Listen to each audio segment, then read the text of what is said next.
It is Wednesday, September 9th, 2020, 5:05 p.m. This Board of Commissioners special meeting is called to order. City Clerk, will you call the roll? Mayor Hendricks. Here. Vice Mayor Andrews. Here. Commissioner Price. Here. Commissioner Hodges. Here. Commissioner Douthard. Here. Is there any public comment? Have you gotten any electronic comments come in? Okay. Okay, the topics for tonight's agenda. Okay, sorry about that. I didn't see you out there.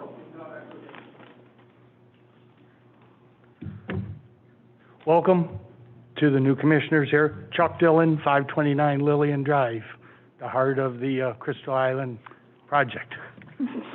First of all, thank you, John, for implementing your clean up the beach projects. That's working very well. One thing that I would like to see if we could add with that, for the rental properties, they have no idea, and also the rental properties also don't have any ideas about dogs on the beach. So if we could implement something that all the rental properties have to make their people aware of what our rules are, that would help immensely. We still have, Doug's familiar with our beach area and where we go all the time. They have dogs that come out from those properties, so they don't really pass any of the signs.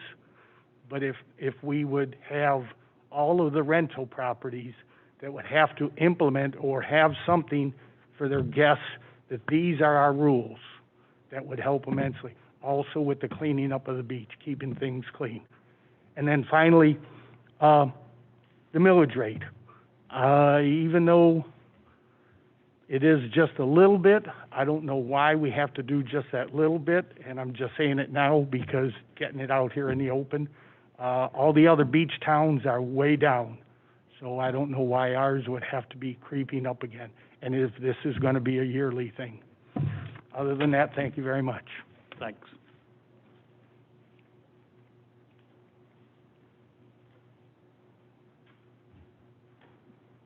Okay. Agenda item topics.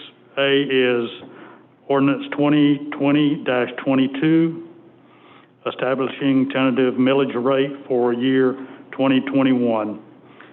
Mr. Laughlin. Tom, do you want to read that? Mayor, if I can go ahead and read the ordinance first. Okay. Is that acceptable? Yep. So this is Ordinance 2020-22, an ordinance of the City of Madeira Beach, Florida, establishing the tentative millage rate for the fiscal year 2021, providing and announcing the name of the taxing authority, the rollback millage rate, the percentage increase over the rollback millage rate, and the millage rate to be levied, and providing for an effective date. Whereas Florida Statute Section 200.065 requires the adoption of the millage rate by separate vote and prior to the adoption of the budget. And whereas Florida Statute Section 200.065 requires that prior to the adoption of the millage levy ordinance, the following be publicly announced: the name of the taxing authority, the rollback millage rate, the percentage increase over the rollback millage rate, and the millage rate to be levied. And whereas in no event may the millage rate adopted exceed the millage rate tentatively adopted, now therefore be it ordained by the Board of Commissioners of the City of Madeira Beach, Florida, Section 1. The name of the taxing authority is the City of Madeira Beach. Section 2. The rollback millage rate for fiscal year 2021 is 2.5973 per $1,000. Section 3, the fiscal year 2021 proposed millage rate is 31.72% higher than the rollback rate. Section 4, the millage rate to be levied for fiscal year 2021 shall be 2.87500 per $1,000. And Section 5, this ordinance shall become effective immediately upon its adoption. That was a reading of Ordinance 2020-22 in its entirety.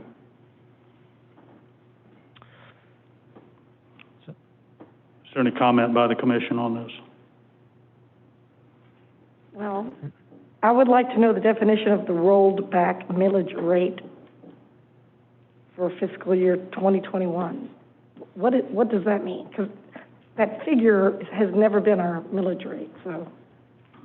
Sure, I can address that, and there are a couple substantive issues that I'm required to address as part of the public hearing, so I'll address all at once. So, first of all, what the rollback rate is. The rollback rate is what that ad valorem rate would be for taxes to be essentially the same from last year to the current year, so no tax increase.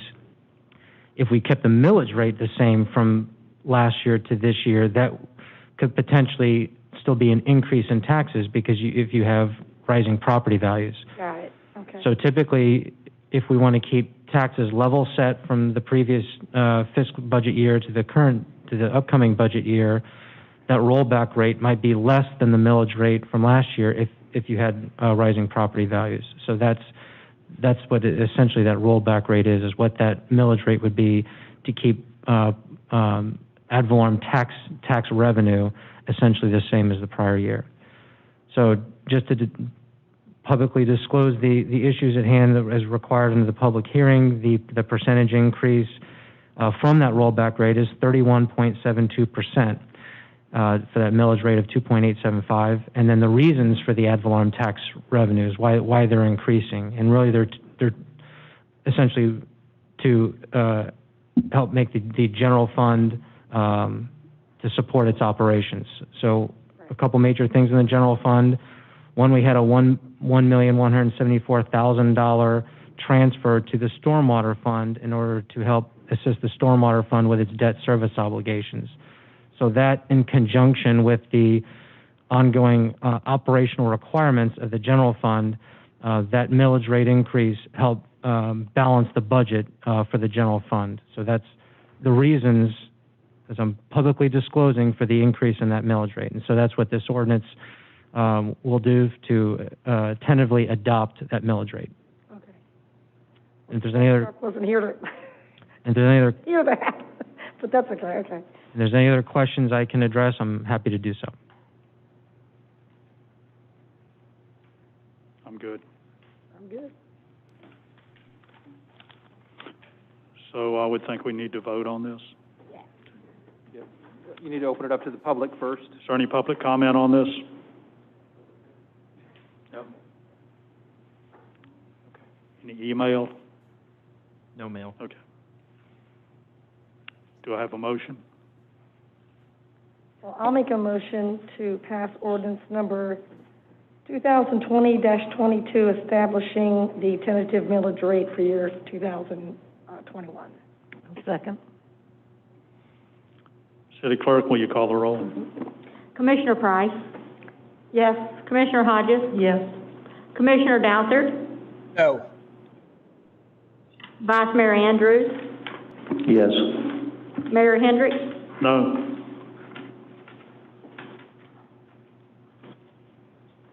The motion's 3-2, carried.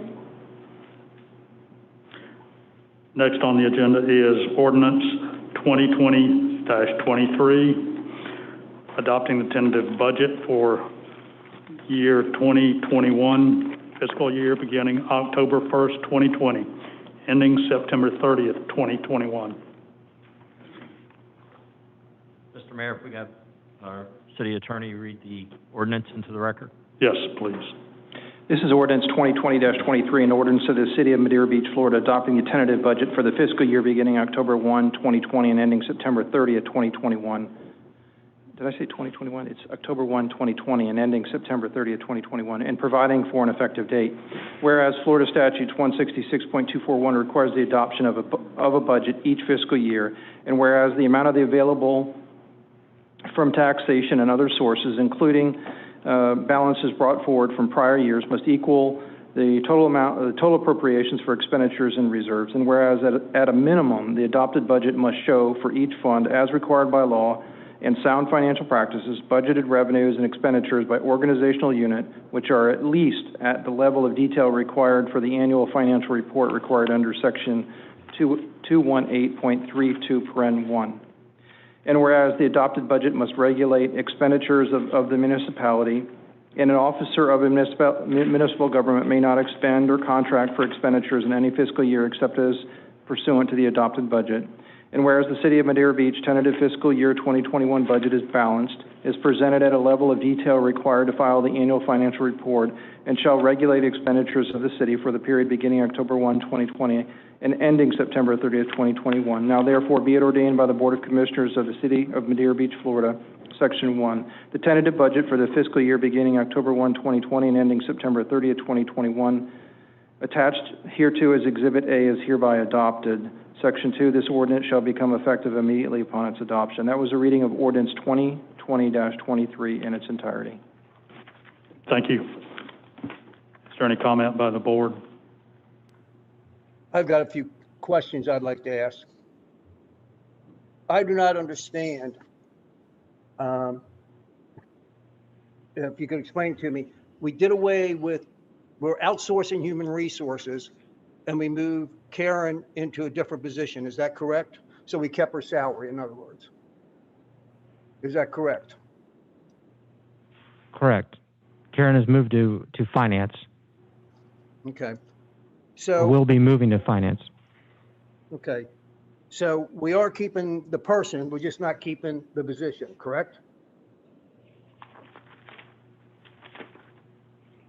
The position will be the HR position will be outsourced. Okay, but we are keeping the person. That was. But Second question. Correct.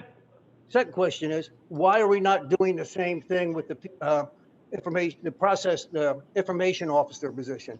Why are we not moving that person also? Why are we not looking for a position within the city for that person as we did for Karen? Can somebody explain that to me? Is it because we don't, the job he did, or what reason are we using to eliminate the position as well as the person?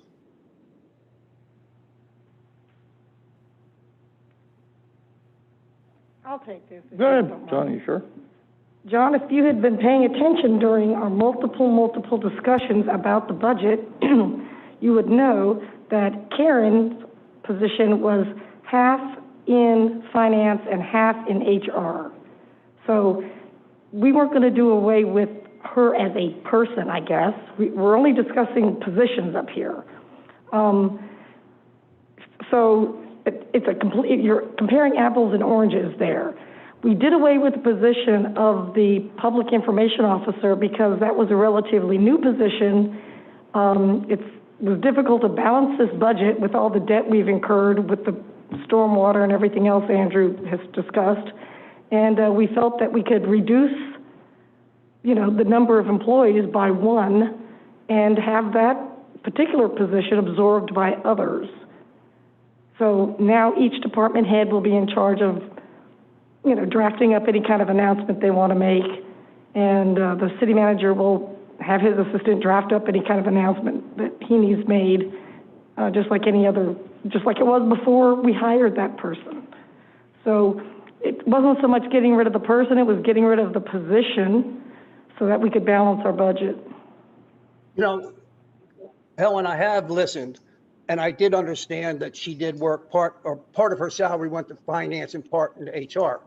Excuse me. But we're also eliminating that position for the information officer, excuse me, and then hiring somebody part-time to come in and redo the same job. It just doesn't make sense to me to bring someone in that does not know the city and what's going on to do that, and then if we're trying to cut money, then why are we spending $58,000 on a feasibility study? All these things just do not make sense to me. We're saying, we're going to save money, we're going to cut, but then we go out and spend money like this. The two just does not make sense. I'm sorry. Well, we're doing a feasibility study so that we can build a high-dry marina so that we can generate revenue for this city. Should have been done a long time ago. Feasibility study is required for us to proceed with a high-dry marina, and I stand behind that. There is no one being hired to take the place of the public information officer. That position grew and morphed to where it was taking on more responsibilities that others have done in past years and lightening the load on other people. The other people need to carry their load and do those responsibilities. For HR, HR is being outsourced. The HR director is being moved back into finance where she has always been. And this, Andrew, I'd like you to go over the figures on this. As I understand it, we're saving the city $30,000 by this move. Correct, from my preliminary figures, yes. And we're also, we're moving somebody out of finance to the front desk of City Hall. So we're actually creating a position in finance and moving Karen into that position while still doing payroll and benefits. Right. So, yeah. We're not increasing headcount in finance. What's that? We're not increasing headcount. headcount. Yeah, I think that's what Commissioner Douther's getting at. Yeah. Why are we eliminating one position, not eliminating another? Frankly, we're not actually eliminating, we're only position that we're eliminating is the Chief Information Officer. That position is being eliminated. We're not eliminating finance, HR. We're moving somebody back into finance, and we're, and frankly, we just, we had the conversation last week. I think the HR number is a little high, but I think Commissioner Price hit it right on the head. We've got to clean up some garbage from the past, and maybe next year that number won't be as high if we can kind of get it under control and at least moving in the right direction. If everybody follows the charter, probably don't even need that position. All right, we may need somebody coming here part-time just to make sure that we're dotting the I's and crossing the T's. But, yeah. But I understand where you're coming from, Commissioner Douther. If it's just going to be a straight cut and it's a budget issue, that's correct. And I think that any feasibility study that is going to create revenue for this city long-term is worth at least taking a look at, especially if it's only, I mean, $50,000 is a drop in the bucket, right? So.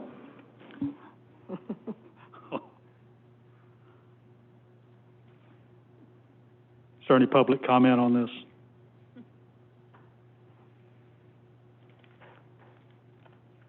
We didn't have any email comments. Okay. Do I have a motion? I'll make the motion to pass ordinance 2020-23. Okay, can I stop us real quick? I just wanted to comment on one thing real quick before we, I will second it. I just want to comment real quick. If you guys noticed, and I know you guys are, I've harped on this marina thing, but I don't know if you guys noticed that Andrew, we lowered the revenue number for the marina by about $200,000. Is that?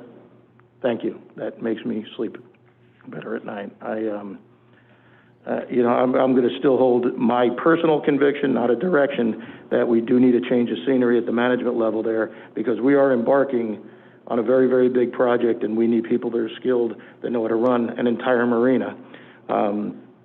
But I do think this is a step in the right direction. We can always come here in 6 months and say, hey, man, these guys are killing it. Let's increase the budget. That's always a fun day to have. It's never a fun day when we're going the other way, because then we're scrambling trying to find places to cut in order to hit budget. So thank you, Andrew. I really appreciate you doing that for me. Okay, I have And a I will motion. second the motion. Okay, thank you. City Clerk, will you call the roll? Commissioner Hodges? Yes. Vice Mayor Andrews? Yes. Commissioner Price? Yes. Commissioner Douther? No. Mayor Hendricks? Yes. Motion carried 4-1. With no other business tonight, this meeting is adjourned.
It is Wednesday, September 9th, 2020, 5:45 p.m.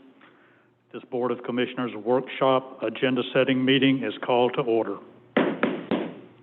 City Clerk, will you call the roll? Mayor Hendricks, Here. Vice Mayor Andrews, Here. Commissioner Price. Here. Commissioner Hodges, Here. Commissioner Douthat. Present.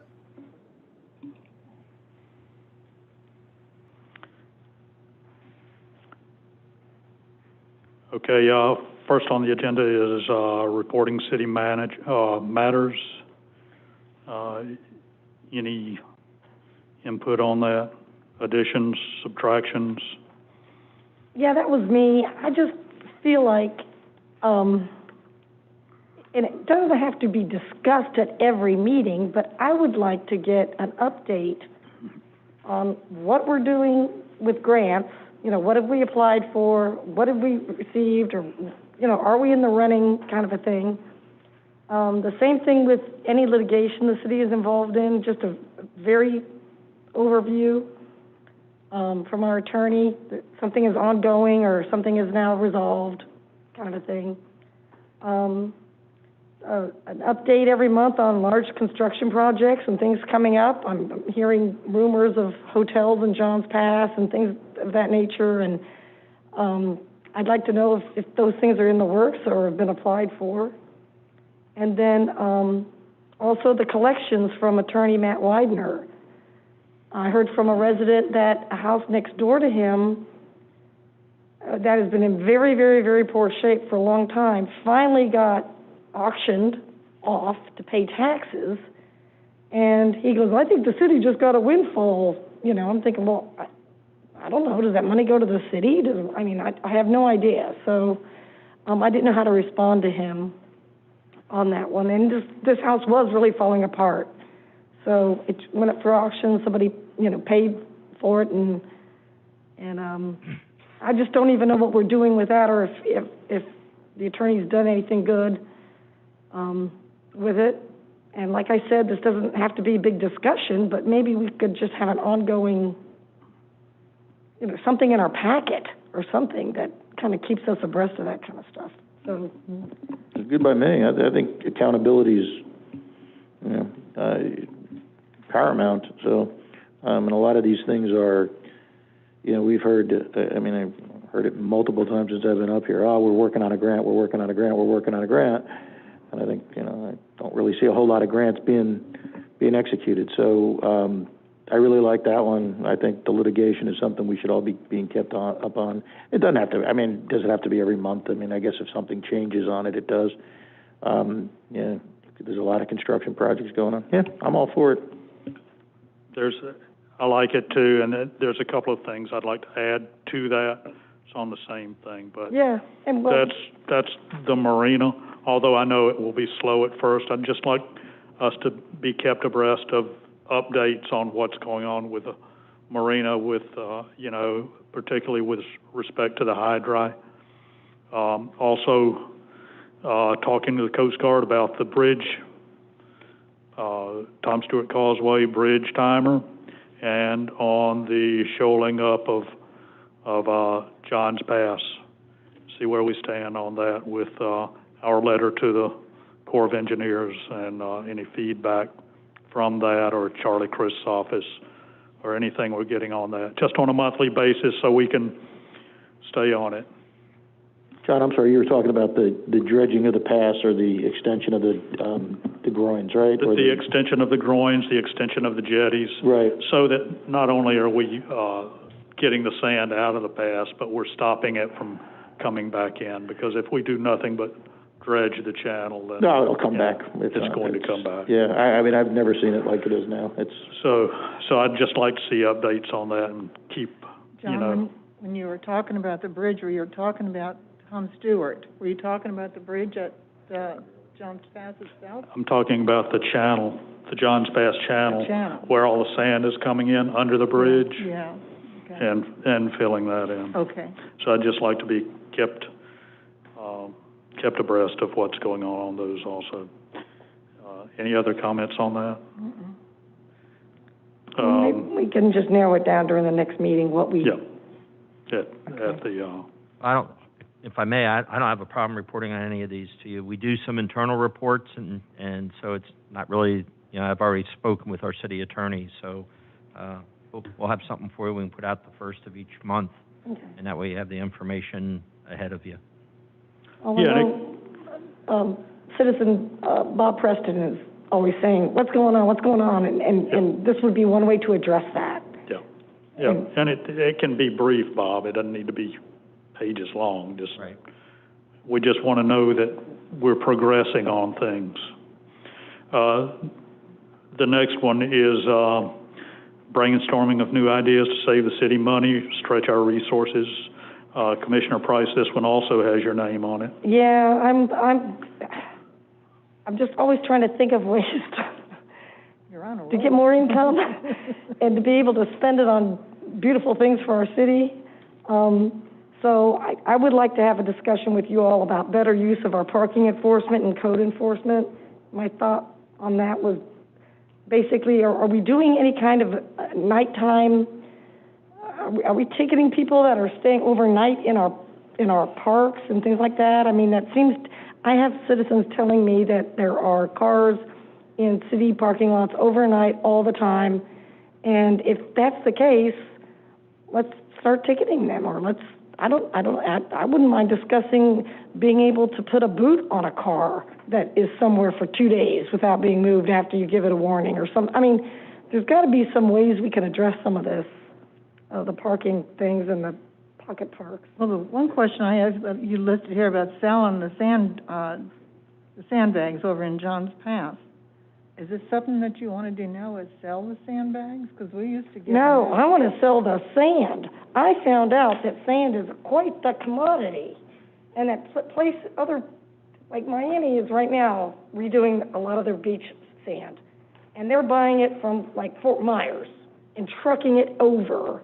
And I'm thinking, well, heck, if we're going to dredge out John's Pass and we get all this sand, that could be a revenue stream.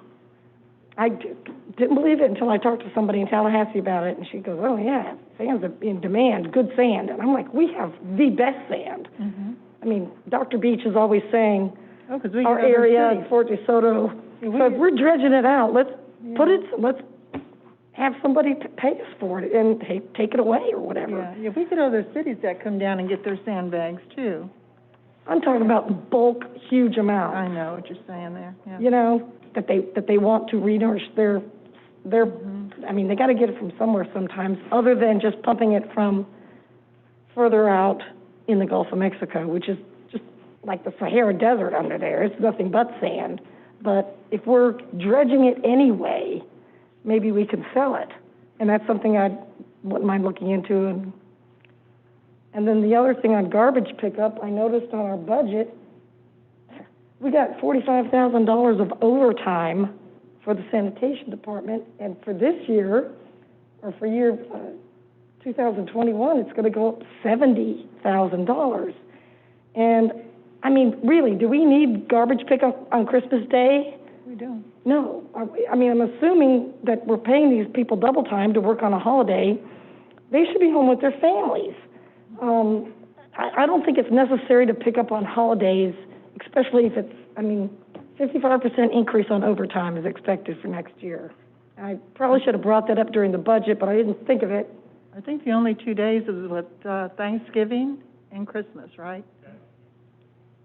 Those are the 2 days they have, holidays they have. I mean, I really don't think we need it on Labor Day. I don't think we need it on a lot of these holidays that we're probably paying double time. So these are just things that come to my head, and I wouldn't mind bouncing them off you. And if you think it's a good avenue to go down, I'll do a little more research on the sand and, Okay. That's all. Mr. Mayor, if I may, also along the lines of looking for avenues to raise money, we have a lot of private parking lots, and some of which have been causing some concerns and some problems. And, Linda and I have been looking at a process that they utilize going back to Miami, but where they have parking districts and the revenue is shared with the local municipality. So we're looking into that too. to see if that's something that might be worth our while. Okay, and, yeah, and they need to get some very visible signage up that those properties are private, they are not City of Madeira Beach parking Yes. lots, so. It'll probably take us to do some type of an ordinance and tying in the towing and so forth in it. Okay. And then the next thing on here, the approval of credentials, desired by the, Linda Portel. I think we've already, I put that down before I realized we were going to be filling in some spots on our planning, commission. But, to the extent that needed to be approved or something by anybody, I thought her memo was very good about the experience needed to be on that particular, commission. And I thought we should officially pass it, but that may kind of be moot after tonight, but Okay. that was it for me. The next one on here is, backyard chickens. I know. And it was brought to us by one of our residents, so it was, they were told that it would be put on the workshop to discuss, so there it is. We'll discuss that at the next workshop. She actually brought a lot of data, and hopefully she will be around to make a presentation to us about this at the workshop. So, any other comments on any of this? No. Mr. Mayor, I have two items I'd like to add. One is to set us up for the decision in October, but it's dealing with LeBroy Hill, which is the beach trash truck that we're going to purchase with the garbage cans to make it easier to access the beach and get rid of the garbage. And then the other one is dogs on the beach. We have some innovative ideas. Oh, good.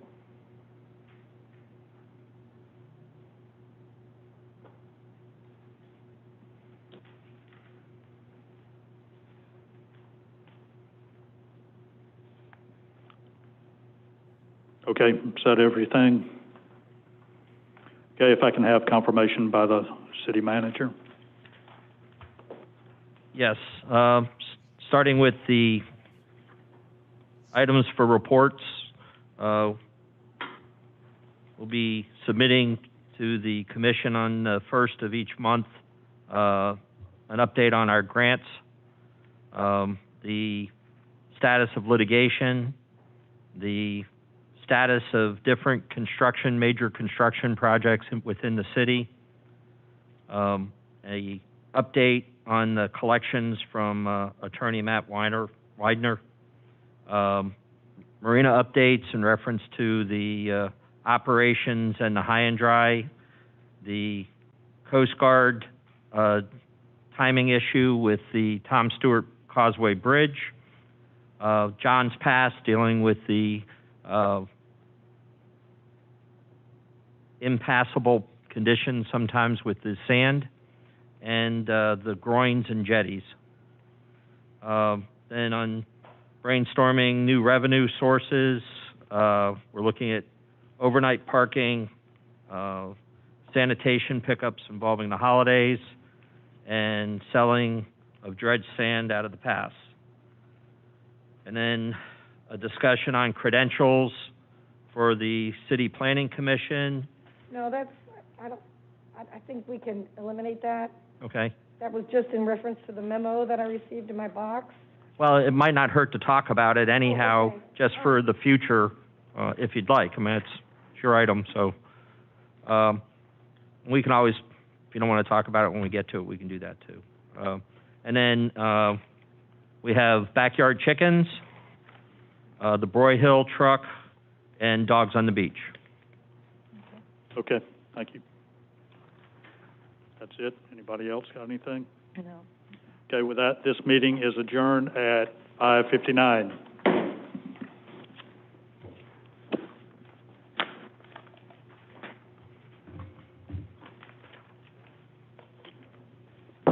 Yep. o'clock. Time to start. It is Wednesday, September 9th, 2020, 6 p.m. This Board of Commissioners regular meeting is called to order. City Clerk, will you call the roll? Mayor Hendricks, Here. Vice Mayor Andrews, Here. Commissioner Price. Here. Commissioner Hodges, Here. Commissioner Downthard. Here. Commissioner Hodges, will you lead us in invocation and pledge of allegiance? Thank you.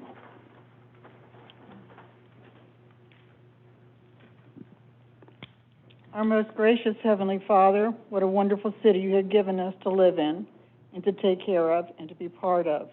We ask your blessings on all the commissioners here tonight, as well as all those in attendance. We ask that you take care of all the citizens of Madeira Beach as we make decisions affecting Madeira Beach and all that live here. May we keep you front and center. It is in your name we do pray. Amen. Pledge allegiance to the flag of the United States of America and to the republic for which it stands, one nation, under God, indivisible, with liberty and justice for all.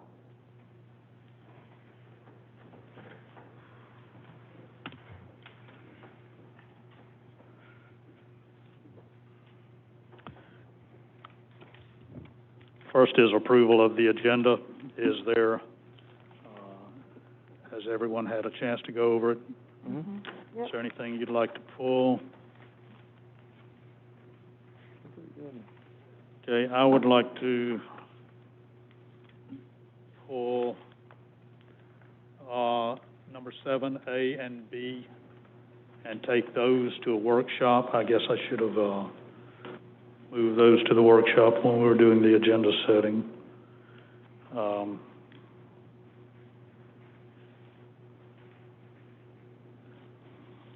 That's Ordinance 2020-18 and 2020-19 regarding landscape fences, gates, hedges, and walls. I think we need further discussion on these if we can take that to a workshop. I'm good with that.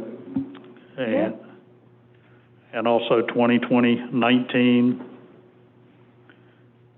And that's just, it's a continuation of that same thing. It's just some other parts of that ordinance, a continuation on it. We need to add that to the agenda setting, right? I'll make sure it gets. The workshop. Okay. Workshop.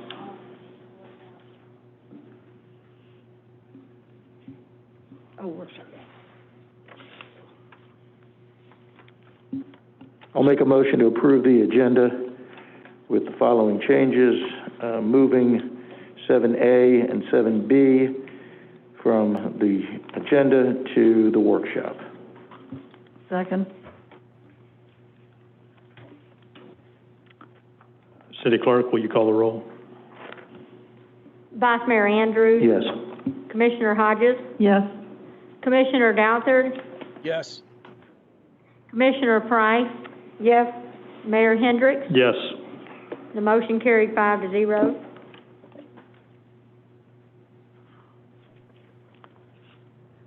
Next is proclamations and presentations.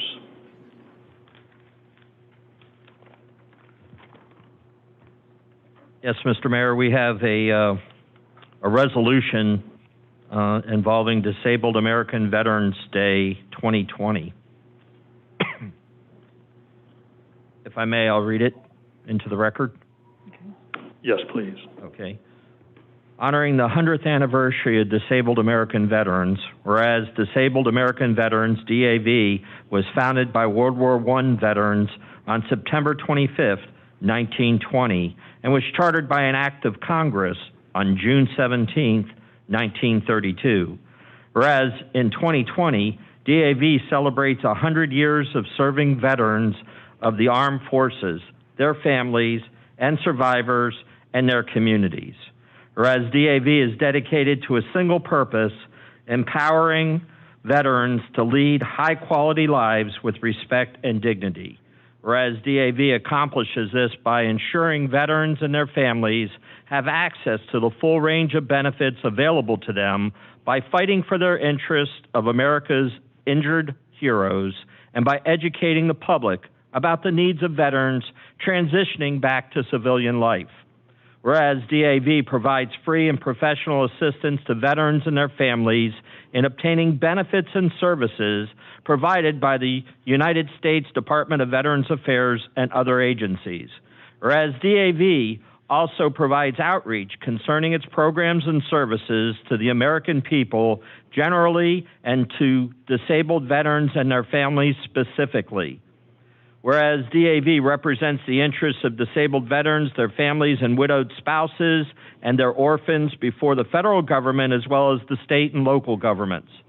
Whereas DAV has fought tirelessly for the equal access to critical VA caregiver benefits and services for several disabled veterans of all generations, resulting in legislation to expand eligibility to those injured prior to September 11th, 2001 as part of the VA Mission Act, and whereas DAV co-presents the National Disabled Veterans Winter Sports Clinic and National Disabled Veterans TEE Tournament, has organized the nationwide DAV Transportation Network to provide free transportation for veterans to VA facilities for their appointments, operates an active charitable service trust offering thousands of hours of service to our veterans and communities, offers veterans, transitioning military members, and spouses access to employers throughout its nationwide job fair program, provides emergency assistance to veterans in need of the DAV Disaster Relief Program, and operates the Jesse Brown Memorial Youth Scholarship Program to contribute to the lives of young Americans. Whereas DAV Department of Florida and the 65 chapters across our state demonstrate their unending commitment to ill and injured veterans of all generations and conflicts. Whereas the City of Madeira Beach is proud to honor these members of the disabled American veterans. Now, therefore, I, John Hendricks, Mayor of the City of Madeira Beach, do hereby proclaim September 25th as Disabled American Veterans Day in Florida and commend its observance to all its citizens.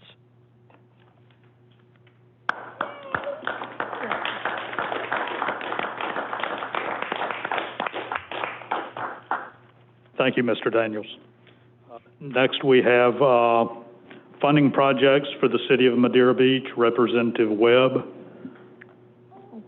I don't see the representative here as yet, so Okay. We'll come back when. I know she wanted to be here, but I know their schedules are always tight, so. Okay, that's fine. We'll move on to public comment. Is there any public comment on anything that is not on this agenda tonight? Mr. Mayor, if I may, I do have an email comment that was on items 7A and 7B, which we moved to a workshop. So I thought I'd read it now, and then we could always read it again at the workshop, if that's okay. This is from Mr. Richard Lewis, 561 Crystal Drive. I believe the item descriptions and the ordinance information may be interchanged. In any event, suggest the last sentence of the proposed section 82-2, hedges can be installed with or in lieu of fences and must meet the same height restrictions as fences and walls, be deleted as it is a requirement statement and not a definition as covered in section 110-446. Thanks for your consideration, Dick Lewis. And the other two comments I have through email are involving item 10A. Okay, thank you. Any other public comment?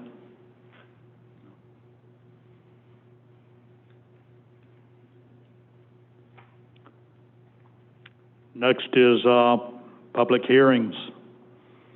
With that, we will go on to Ordinance 2020-20, amending Section 2-151 of the Code of Ordinances to amend the titles of administrative departments of the City of Madeira Beach. First reading, public hearing.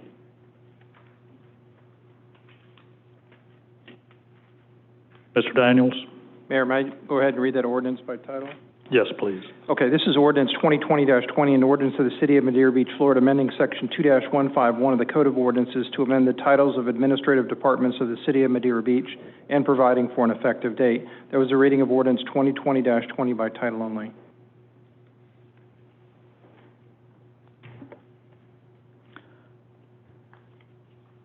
Is there any comment by the commission? Well, I guess I have a question. If you turn to page 16, where the ordinance is there any specific reason why we took out the language under the direction and supervision of the city manager? Or is that just kind of redundant, or?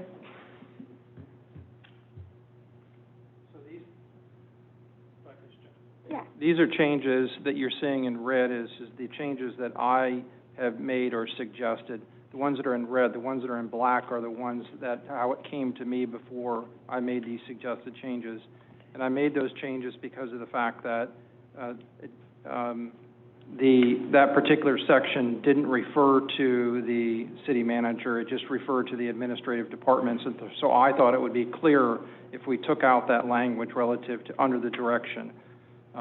So that's the reason. I mean, if you want to add it back in, we can add it back in. These are my suggested changes that went to the city clerk when I had been provided the ordinance.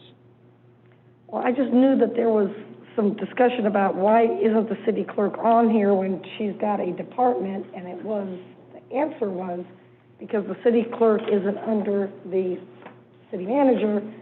So I don't know if that makes it worse to remove that or make it clearer to the people.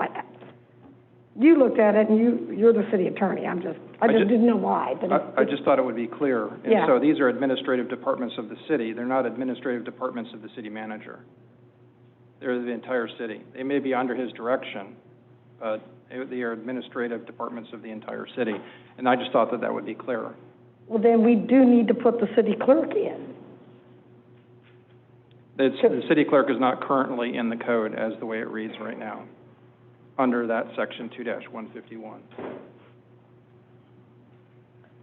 Right. So if we take out the language under the direction of supervision of the city manager, do we then now have to include the clerk as one of our departments? Is one of my questions. I don't know. Right, and that was the reason that I brought it up the last time, because it is a department of your city. You do have individuals working in the city clerk's office. It is a department, and so that's why I had suggested to be added. I understand the discussion that took place, and that's why I did not make that suggestion in the list. I frankly think that it should be in the list, but You can add it as a department of the city. I think we should add it as a department of the city if we take out that language that you suggested we take out. I would agree, and it should be added as number 10, city clerk's office or city clerk. Yeah.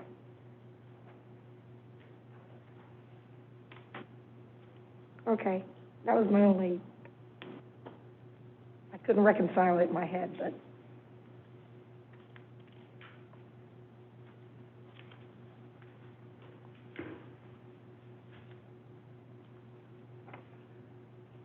So everybody else is included from what I see.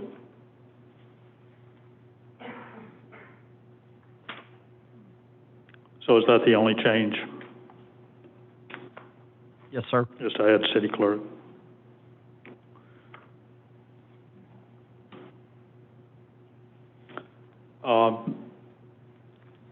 Can I have some direction on this? Should we go ahead and, I know I need to open this for public comment, but will we need to go ahead and take a vote on this tonight, although we're putting that change in? Yes. Okay. All right. Okay, the floor is open for public comment on this item.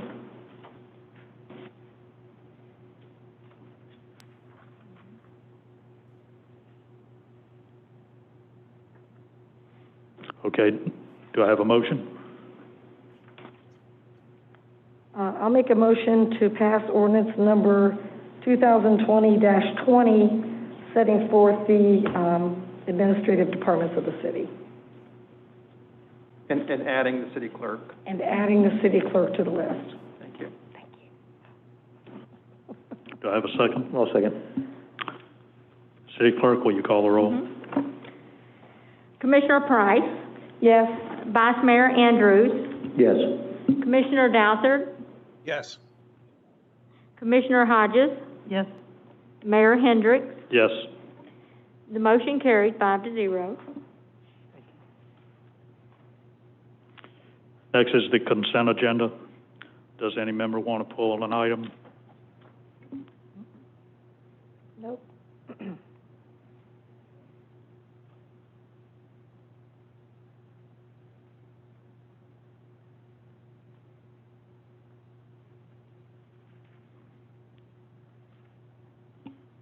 I'll make a motion to pass the, approve the consent agenda. Second. City Clerk, will you call the roll? Vice Mayor Andrews, Yes. Commissioner Hodges, Yes. Commissioner Douthat, Yes. Commissioner Price, Yes. Mayor Hendricks. Yes. The motion carried 5-0. Next is unfinished business, contracts and agreements. First is approval of the $58,500 proposal with Cardinal to do a high-dry boat storage facility feasibility study.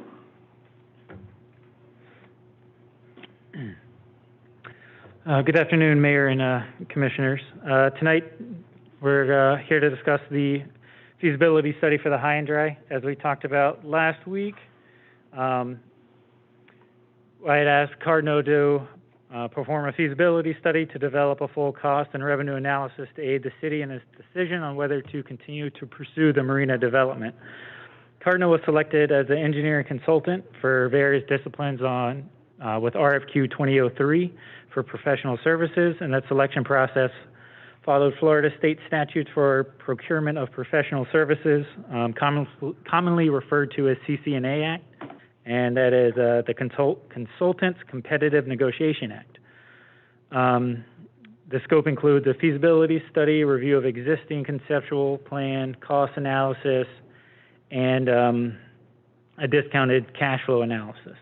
There are some additional services that are also included in the proposal that may be necessary depending on findings of the review of the existing site. The scopes of services will not exceed $37,990.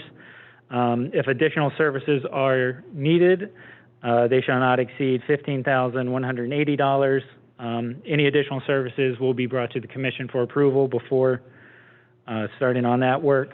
And so staff is requesting $58,500, which includes the scope of services and additional services outlined in the proposal.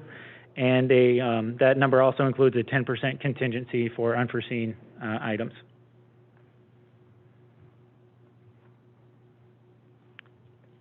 Any questions from the Commission? Nope.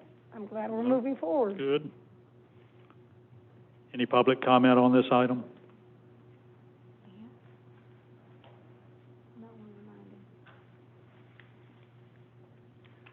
Jeff Brooks, 425 150th Avenue, Unit 2205. So during the roundtable meeting regarding the marina audit, the ex-manager of the marina stated to me that he has been asking for approval from the Commission to get security cameras for the past 7 years. At one of the last meetings that I attended, I asked where were we on those cameras, and I was told it was going to happen, and they were going through a bid process, but the cameras would be in very shortly. It has been well over a month since I've been here. I certainly hope those cameras are somewhere nearby. If anyone votes to spend any money on this feasibility studies while we still cannot figure out how to get the security cameras that should have been in 7 years ago, I just don't understand it. We really need to get our priorities straight and consider doing some of the right things at the current marina that we've got before we get involved in some sort of high and dry. I personally, as a city taxpayer, have a zero interest in seeing any of my tax dollars being used towards this high and dry. And it's my understanding that it would take city dollars to make this happen from previous views on this subject. If none of these first two reasons I have given you resonate, then in the year of 2020 and the coronavirus pandemic, where this city is way out of budget and all the shortfalls, how the heck are we writing a check for $58,000 and feeling okay about it? Now, I realize that you guys ran, especially you, Mr. Mayor, on this high and dry, and I hate people that come up here and say why you can't do something without giving you an idea about how to do it. So I got an idea. And I had some help on this, so I'm going to give a shout out to one of my fellow condo associates. Why not offer a land lease to the entire marina for public bid by a private developer operator to construct, operate, and maintain a restaurant and marina with high and dry storage facility or some other combination thereof? A bid submission would include funding for the city of Madeira Beach to utilize a consultant to help the commissioners evaluate each bid. The private developer operator is a better arbitrator of value than a public government entity. If there are no bids, maybe moving forward this development idea is not the right idea at the present time. There'd be no need to hire a consultant at taxpayers' expense. The risk associated with such a development would be borne by a private entity, not the city of Madeira Beach. The proposed land lease payments could be compared to the present net contribution of the marina operation to determine if proceeding with such a development is in the best interest of the city of Madeira Beach. I got to tell you guys, after Doug and I sat through that meeting, I really have a hard time with the stomach on this one. Sorry. Thank you for your time. Thank you. Any other comments? I have two, Mr. Mayor. Yes. The first one being from Larry Rilofs, R-E-R-O-E-L-O-F-S. I apologize if I messed that up. The BOC, why is this feasibility study not going out for bids in accordance with Section 2-182 of the City Code when the cost is above $15,000? Why did the cost study go from $50,000 to $58,500? Why does the feasibility study not include traffic analysis along 150th Ave, noise impact of lift machines to neighborhood, impact to home values next to high and dry metal shed? Why no cost analysis of payback of loan for building cost or how many years before the metal shed begins to generate revenue for the city? Why no analysis of revenue that is generated by other high and dry facilities nearby and their profit margin, and is their capacity at 100% or lower? If revenue is so important, why not seek other streams, i.e. city taxes on hotel room charges, as other cities do, insist on fair share of bed tax from the county, seek grants, etc. Last and most important, why isn't the city canvassing the citizens to see if they want their city to add another loan burden? And then this comment is from Mr. Bill Gay. High and dry storage. I have several concerns about the high and dry facility and feasibility procurement. This first involves the manner in which the procurement is being handled. The city code clearly states the city shall be required to advertise and seek sealed bids from bidders for all contracts wherein the city shall be obligated to pay a sum in excess of $15,000. The commission is being asked to approve a $58,000 feasibility study contract that has not been procured via a solicitation for competitive bids. Failure to use the approved bidding process may subject the city to costly and lengthy litigation. Second, the Tom Stewart Causeway is billed as a portal to the city. Recent hotel and condo development plans will be revisualized the entry to the city. Is a massive metal structure on the causeway the image the city and its citizens would like to project? Third, the causeway is being transformed from a zone of dilapidated strip commercial occupancies to a residential area of condos and hotels. An industrial-type building, and the noise, traffic congestion, and pollution generated by the high and dry will distract from the modernization of the causeway as a residential gateway. Thank you. Yes, Bob.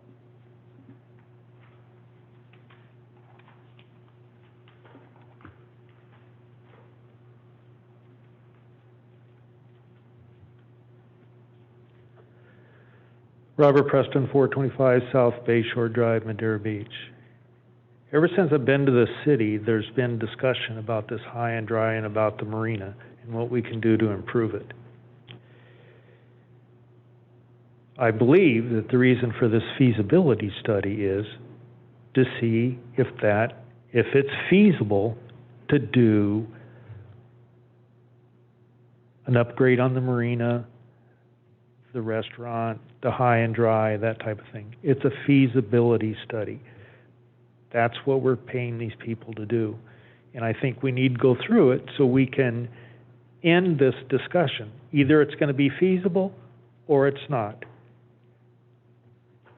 Thank you. Thank you. Any other discussion?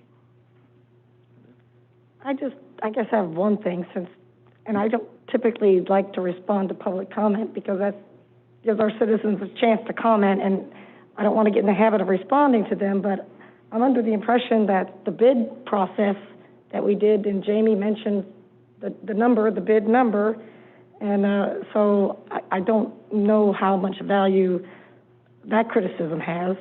And my personal thought is we can make a really beautiful high and dry and bring in some money, and we do know that there are other high and dries in the area that are totally maxed out and raking in a lot of money. So that's why we thought we'd see if this was feasible to begin with. So I'm all for it. That's all. Joe. I've got just one thing to add. First and foremost, I agree with you. Jamie, actually, I like answering questions from I think we should try to do that more often if it's a pretty straightforward question, and I've got two of them. The first is on the bid process. Jamie, did we put this out to bid?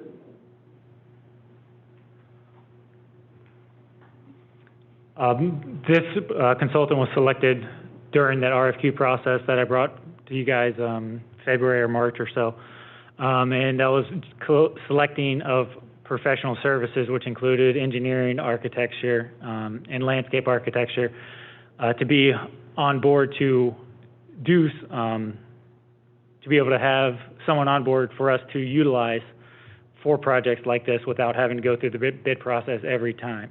And City Attorney, correct me if I'm wrong, but CCNA, it trumps the city's ordinance. You are going through that process if you do the CCNA. So I'm comfortable with the process that we've gone through. You've selected these types of companies doing engineering, architecture, and now under those processes through the CNA, you're basically establishing a work order system. You would be issuing a work order for this from one of the selected companies that you selected through that CCNA process that happened, I think it was in March or April, not February. But so my question then is, and I get that part. We spent 3 years looking the other way whenever bid processes came up, and I just want to make sure we're doing it correctly. I know we've done a lot of engineering projects here, and we haven't followed any of the guidelines of CCNA up to this point, and I want to make sure that we're doing that. I do have a little issue, and maybe it's just my personal issue, because in my reading of CCNA, we can have selected preferred vendors.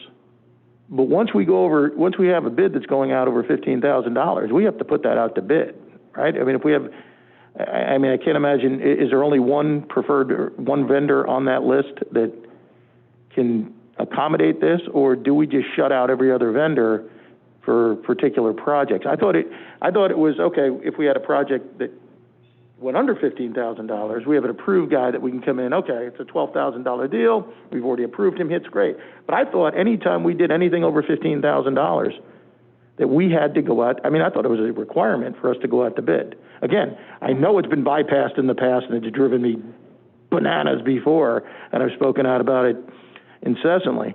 But where are we at with that, Tom? I mean, isn't that part of the, once it hits 15 grand or once it hits, there's a number that's involved, right? I mean, and what is it? We have a code, but it's not, doesn't apply to every single bid, I guess. Right, there are some provisions. The whole code was not read. It's not part of the charter. It's part of Code of Ordinances on 182. I was just going to pull it up, but it does state in there the acceptances under general law, and also if this commission votes on that item over $15,000, which it's in front of you now, which would also fit the bill. But it is under state law, which I'm not sure in our code it says general law, Tom. That's what it is, the state law. Okay, but with CCNA, it's CCNA, right? That's the code, right? What is that number? There's a number. Is it 100 grand? Is it? 2 million, isn't it? It No, depends. definitely lower than that. They just increased it in July. They just increased it recently. The construction estimate would be, I think it's 5 million now. And for the design services, that's the one I was, okay. Design services, they just bumped it up to 300,000. I believe it's 300. It's 300. Okay, so it was below that. Okay, I just want to make sure that we've battered things around here before. I'm all for a feasibility study. I want to see if this works. I want to see if it's something in the right direction. But I do want to bring up also something that Jeff brought up, which, we've been bouncing around, and obviously everybody knows my fondness for the Marina investigation or whatever the heck it was at that time. But the cameras are something that's a pretty big deal because we've been talking about this for a long time. And I know that that's another thing that then we tried to lump it in with, and this is going back to when our former finance director was here, we were going to lump it in for a group of citywide cameras. We were going to buy it, but we already had picked a vendor. So, and it was going to go over 15 grand, and we already picked a vendor to do it. So, again, I'm going to be a stickler about dotting the I's and crossing the T's from here on in because I really tried to hold people accountable for it my first year here, and we're not going to slack on it now. Do we have a plan for cameras at the marina? Yes, we do. That was a project that Walt did have, and I am looking for a system at the marina that can later on be part of a bigger plan. But if we have to go out for the RFP ourselves, we're doing it. We looked at it, piggybacking onto some accounts, and right now we're writing the RFP to do the whole thing. Okay, so we're putting off I think Jeff makes a great point. I think that that's something we should, I mean, we were going through that list of things that had to be done in order to make the marina better. So I would really like to get those cameras done. I think for the safety and everything else that's been done, I think that that's something we ought to look at, and let's try to get that done. But and I do take to heart when that everybody's not. We knew this going in that everybody's not going to be happy with a high and dry there, and I get it. Not in my backyard. I get the whole thing, but I think that's kind of what this feasibility study is for. Let's see what it produces. There's no hammers getting out. We're not starting to build anything yet.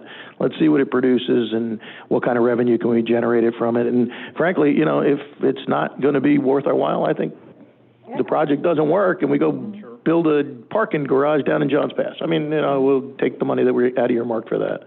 But I do agree. I do think I would like to, I don't know if we can do this now, but I'd like to bring that camera idea up for the next workshop, and let's get kind of it can't be that much money. I mean, how many cameras do we need?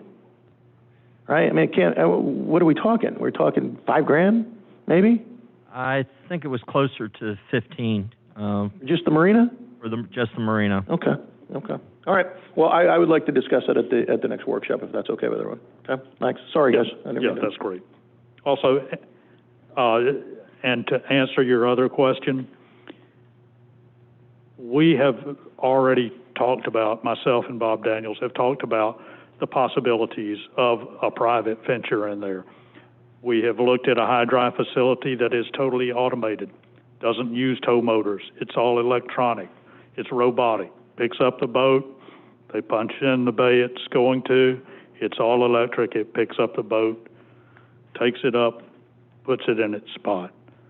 So we're not just going to all of a sudden build a metal shed down there for this to go in. And I hope people get on board and help us build an attractive high drive facility, something we can all be proud of. It's not going to be a big metal shed. I don't want an ugly metal shed at the marina myself. So it will be a nice facility when and if we build it. And it won't have tow motors going all over making noise. You're going to have more noise from diesel trucks going up and down 150th than you'll ever get from the marina. So give us a chance to get this thing going. We're not going to be foolish about it.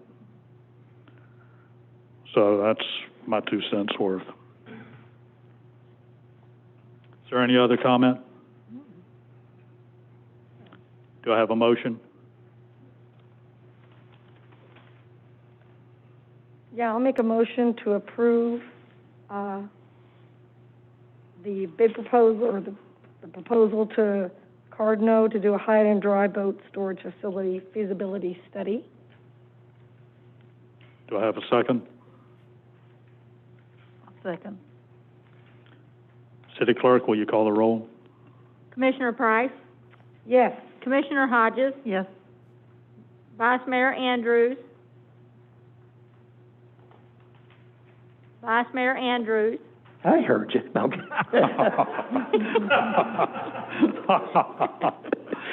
wake up. Yes, City Clerk. Commissioner Douthat, No. Mayor Hendricks. Yes. Motion carried 4-1. Next on new business, Resolution 2020-17. It's a resolution supplementing Resolution 2015-22 adopted on August 11th of 2015, authorizing the issuance not to exceed 4,442,000 stormwater system refunding revenue bond, Series 2020, for the purpose of refinancing the city's outstanding stormwater revenue bond, Series 2015, and paying related costs. Mr. Laughlin. Actually, Mr. Mayor, if we can turn it over to the city attorney to read the ordinance, please. Okay.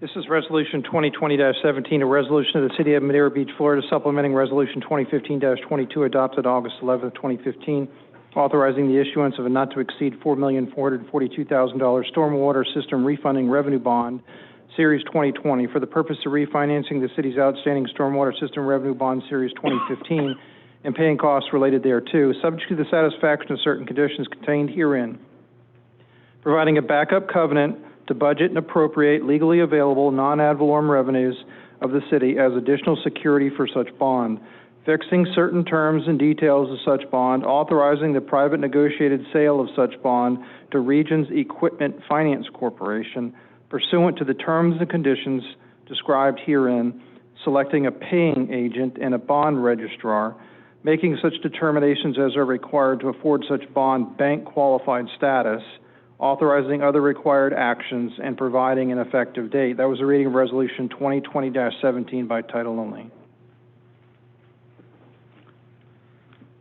Mr. Laughlin. Sure. So interest rates are in today's market extremely low, so we wanted to take advantage of opportunities. So this was a refinancing opportunity that was raised.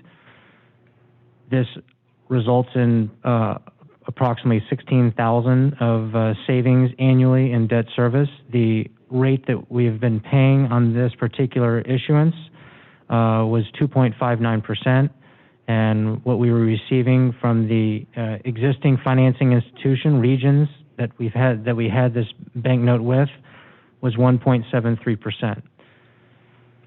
So that's about 86 basis points better, and like I said, results in $16,000 of savings.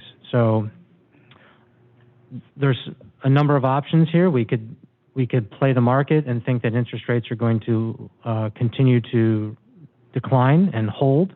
If I had a crystal ball and I knew that, I probably wouldn't be sitting here. So at this point, an interest rate of 1.73% is strong.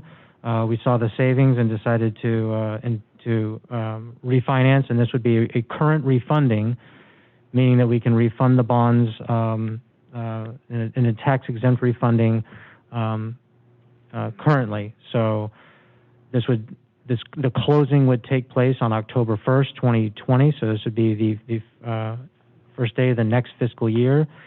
And I also have the bond counsel that helped put the deal together, as well as the financial advisor. They're virtually attending this meeting on the Zoom call. So between the three of us, we can address any specific questions you might have relating to this refunding.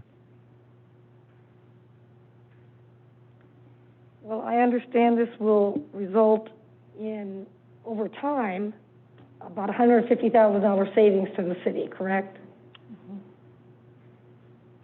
Correct. That's all I need to hear. No, I don't have any questions. Andrew, nice job. Thank you.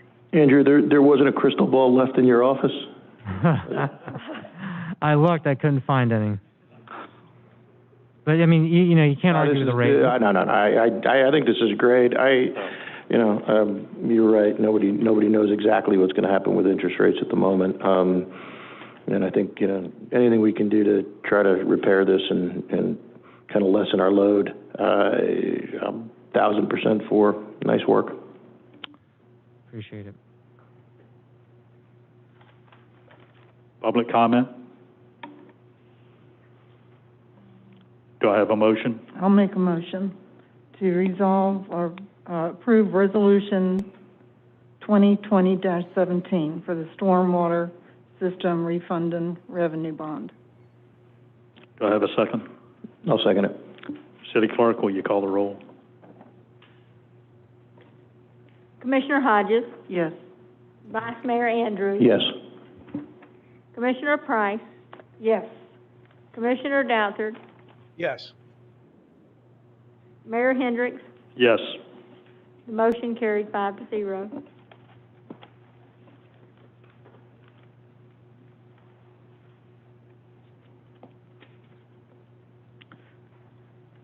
Next is Planning Board appointments. City Clerk? I learned today that there's 5 vacancies. We had another person that, member to the board, that resigned yesterday. And so there's going to be 5. Marilyn Rappa, she resigned. So Patty is distributing a sheet, and you can just pick each person, and we'll read it into the record, everybody that you choose, and pick 5 people to fill the seat, and the ones with the most points, we put them in those seats.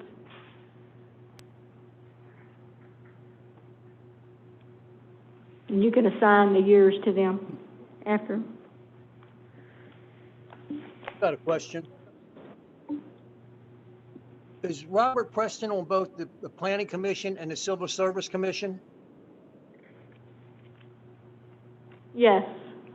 I thought that they could not be on 2. You have told us in the past that cannot happen.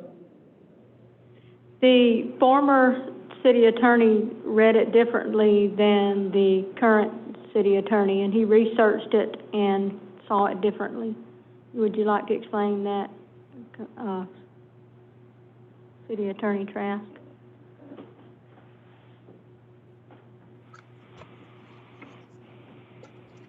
I don't remember the email that I've sent on this particular issue. Do you have that available? We can take a look at that. Go pull it up out of my email. I don't remember if the analysis was set forth in it. This was some time ago when you had asked me to do that. So I don't specifically have a recollection as to the reasoning or the thought process behind it. So I'd like to see that before I opine on it tonight. Yes. Commissioner Douther, I was on 4 different boards at the same time. Mr. Mayor, I know that is true, but what the city clerk came and said, if you're on one of the 2 boards that is in the charter, which is the Planning Commission or the Civil Service, then you cannot be on any other committee. And then some people had to drop off of committees because of that. That's why I'm asking that question. Some people got promoted on to like the Planning Commission and they had to drop off of other committees. So I didn't know this had changed since it was, she was saying, since it was in the charter, that couldn't happen. But yes, you were on a bunch of committees, but you weren't on the Civil Service or the Planning Commission at the same time, were you? I was on the Civil Service Commission. I've never been on the planning.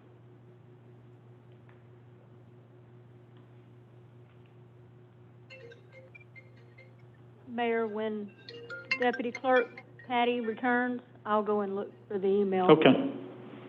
I need to get some clarification on this voting. Do you want the... You want check marks? I put check You marks. want the highest number? Pick 5 people, and Yeah, check marks. the ones with the most points across will be the 5 people. Does that sound okay? That'll work. So you just need a check. You Yeah. just need a check mark. So no ranking, we just check mark 5 people. And we Yes, get- sir. Okay, that's fair enough. Absolutely. That works for there. If I may, I think you have to have some type of a ranking out of that. Otherwise, if you have somebody that's a stronger candidate over somebody else out of the 5, for it to last through the cycle, and correct me if I'm wrong, but I think again, you can do it any way you want. Maybe I'm just used to the way it's been done in the past, so. Yeah, we've got 5 spots here to fill. Right. I don't know if we want to get into that kind of minutia. I would think we just check in the 5 we want. And the tally is a vote for each one from each commissioner. And maybe there's a runoff, Okay. but that's like worst case scenario. Did someone want to make a public comment? Hi, Mike Noble, Chairman of the Planning Commission. So I would like to just ask that the members that are reapplying for you to consider them.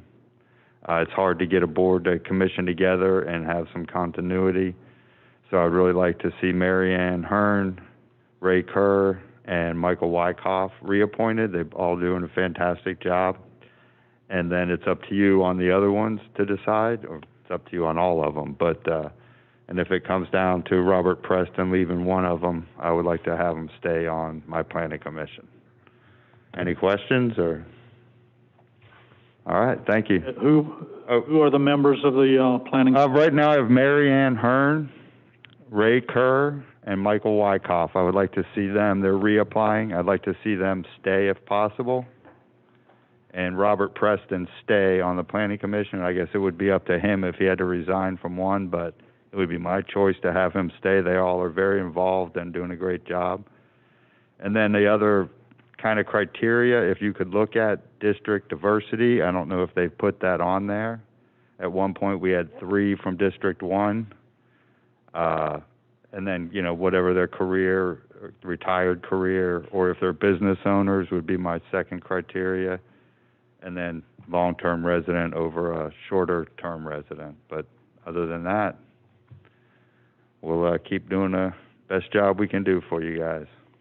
Thanks a lot. Thank you.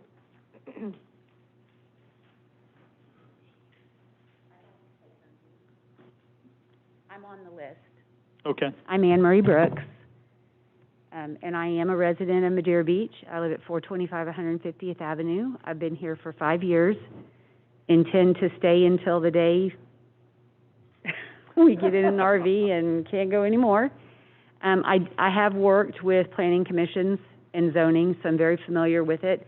I served on the budget committee last year and actually resigned because I was told I could not serve on it and this one. So I'd very much like to serve the community on this planning commission. Thank you very much. Thank you. Anyone else?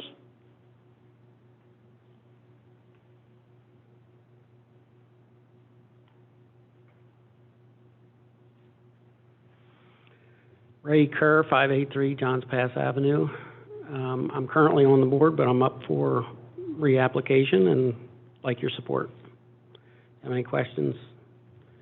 I am a business owner and in the construction industry, if that matters.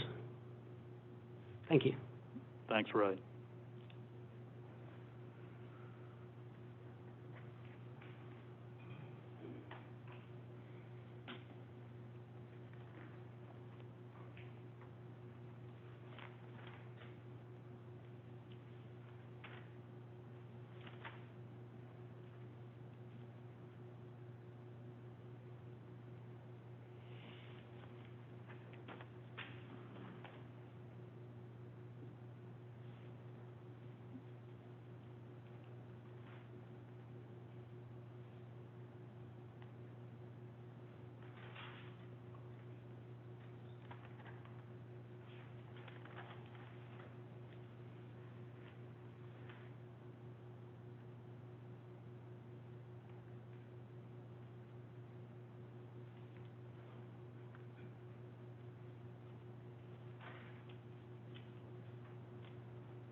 Commissioner Douthrop, are you ready?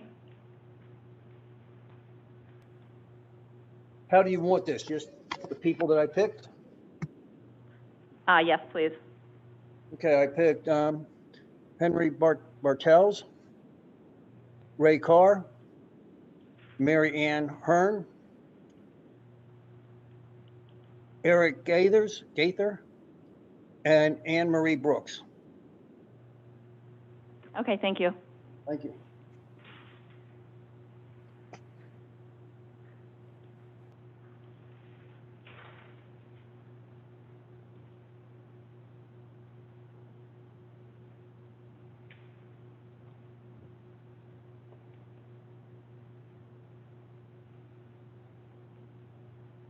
Patty, was that 4 or 5 he picked? Was it? Okay.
All right, so first I'm going to read the commissioners and who they chose, and then I will tell the tally. So Commissioner Price was Michael Wyckoff, Richard Willis, Marianne Hearn, Eric Gaither, and Andrew Blazer. Commissioner Hodges was Hank Bartell, Mike Wyckoff, Ray Kerr, Eric Gaither, and Anne Marie Brooks. Vice Mayor Andrews was Hank Bartell, Mike Wyckoff, Ray Kerr, Eric Gaither, and Anne Marie Brooks. Commissioner Douthroff was Hank Bartell, Ray Kerr, Marianne Hearn, Eric Gaither, and Marianne Brooks. Mayor Hendricks was Hank Bartell, Michael Wyckoff, Richard Willis, Eric Gaither, and Andrew Blazer. The 5 candidates that were chosen was Eric Gaither, Hank Bartell, Michael Wyckoff, Marianne Brooks,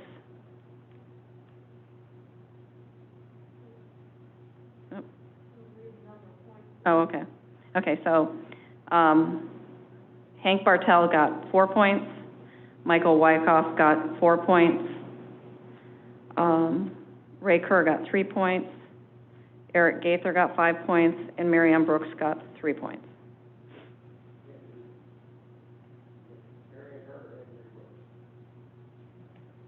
I'm sorry? I'm sorry, Anne Marie Brooks. Okay, thank you.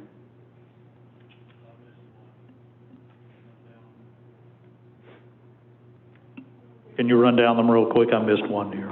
Sure. Let's see. So I can go from Eric Gaither was number 1 with 5 points. Okay. Anne Marie Brooks was number 2 with, I'm sorry. Okay. Eric Gaither was number 1 with 5 points. Hank Bartell was number 2 with 4 points. Mike Wyckoff was number 3 with 4 points. Anne Marie Brooks was number 4 with 3 points. And Ray Kerr was number 5 with 3 points.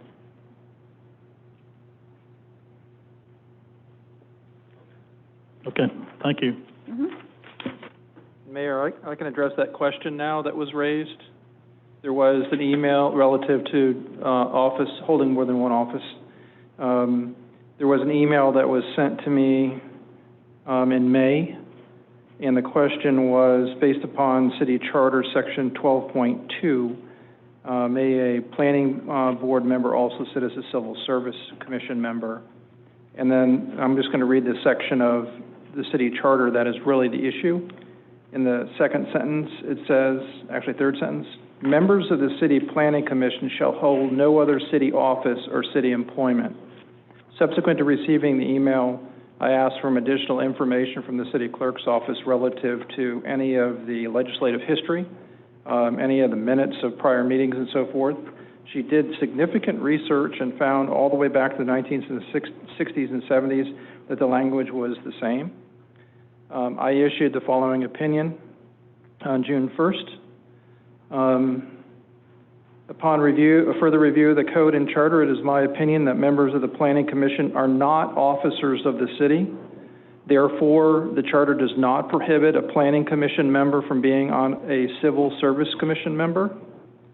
And then I asked her also if there were any additional resolutions or rules that prohibited a person from being on 2 or more city boards, and there was no other resolution. So the answer to the question is you can be on both the Planning Board and the Civil Service Commission.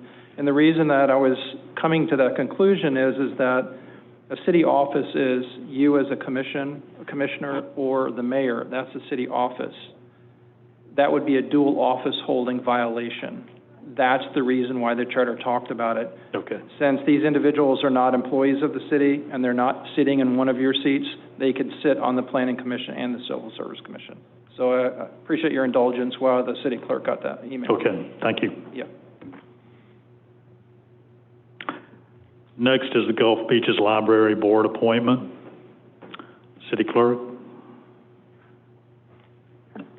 In some of the discussions at the workshops, it was said that the commission has expressed an interest in perhaps choosing one of its members to serve as one of the library board members that represents the city and the Board of Commissioners. And we do have a seat. We have one member that filled a seat, I believe it was in December 2019. She filled a seat from a resignation, which was a partial term.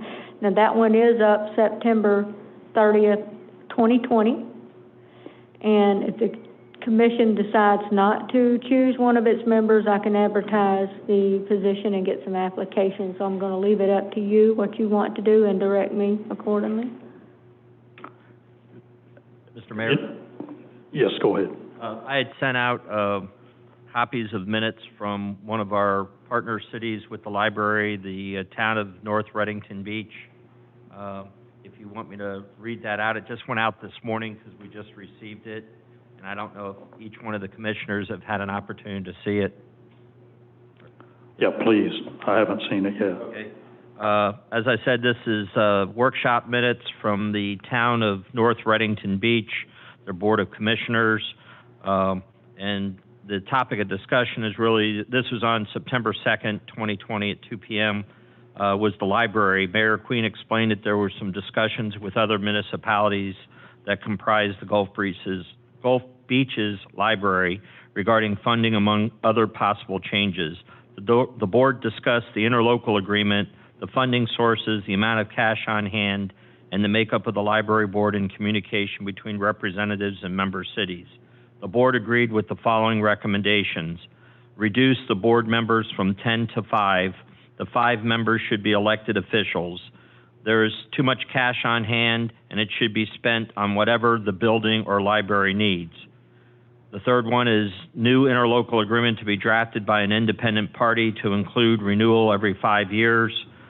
I've also, on that topic, I've heard from, I believe it's Ms. Morales, who's from the Pinellas Public Library Cooperative, and she's offered to try to assist us in that regard if we decide to go that route. If the library dissolves, the fund should be returned to contributors. The footprint of the library should not be expanded, and members need to communicate with the member cities and vote according to the city's wishes. And that was the result in relation to the library. I just thought it was pertinent to be read so you all have an idea of what some of the other partner cities with us are doing, or jurisdictions. Very much so, and I agree with that. And I think we need to get a handle on this. We need someone that's really looking out for the city's best interest, and I'd like to see a commissioner on the library board to fill this vacancy. Well, I think it's imperative. I think, that letter basically reaffirms everything that we were talking about up here. And these are some big decisions that are, we're talking anything from dissolving it to keeping it going on a 5-year basis. There's got to be some, at least somebody that has our ears and our best interest in mind doing it. And I'm not saying any of our residents wouldn't, let me jump back from that, but I think somebody on the board definitely needs to be a part of these discussions for sure. Well, the discussions I have had is that each city will be putting a commissioner on the new board when we do a new interlocal agreement. And I think we need to get started now since we have a vacancy and place a city commissioner on the board, Helen Price.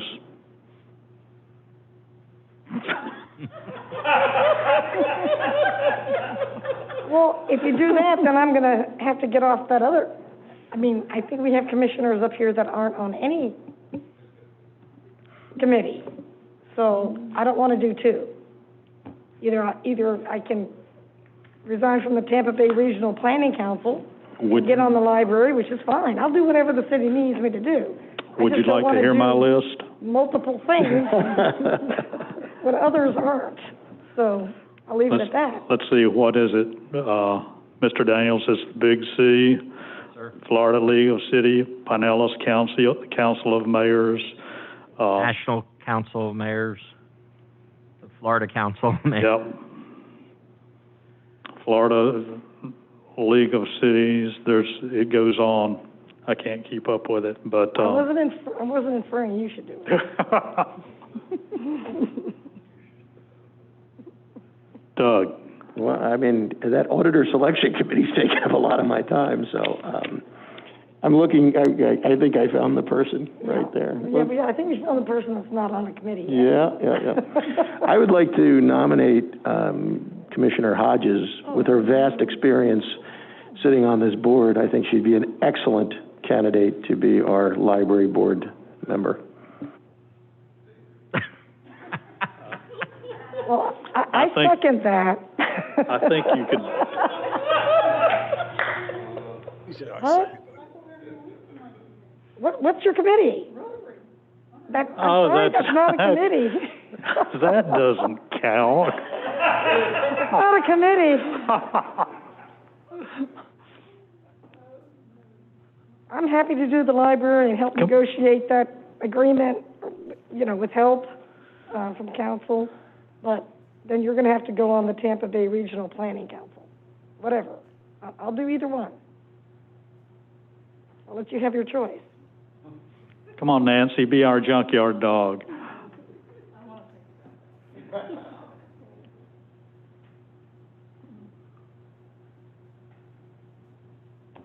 Well, something's got to get done. Or we can talk about it more at a workshop. I don't think we have to do it tonight, but. Well, you go with the. So, Commissioner Andrews. Well, then I'll do the library then. She's going to take the regional planning. Once a month, right? It's once a month, yeah. There you go. And they're super nice folks. I've only been to one meeting, but. Do they serve lunch? No. Okay. I was trying to get you some lunch out of it. They're very organized and apparently have some pretty good funding. I'd like to make a motion to nominate Helen Price for the library board. Can I second? I will accept. Did you second? I said I will accept. You second, okay. Cool. Do we need to vote on Commissioner Price to be on the, We can make a vote. Who is that that made the second?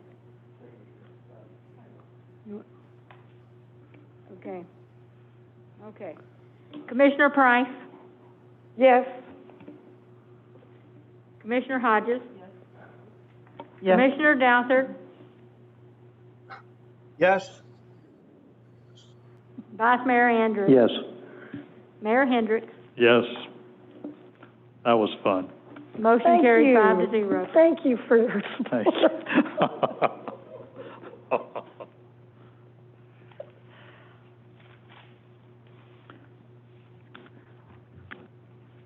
Next is a request to replace apartment building with FEMA compliant structure. Director Portel.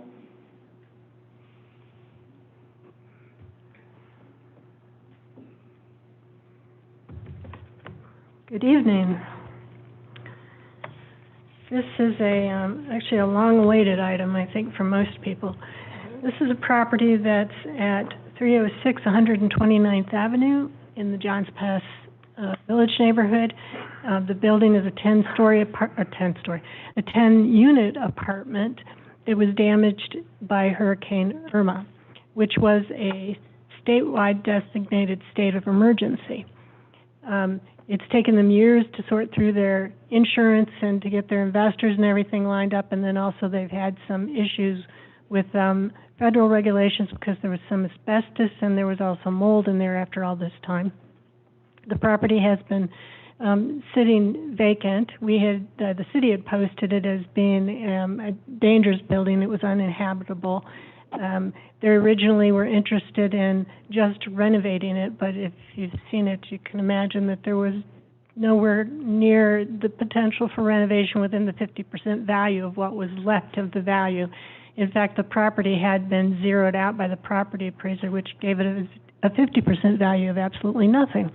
So now that they've managed to get through all their insurance and settle up all of that, they are interested in a redevelopment.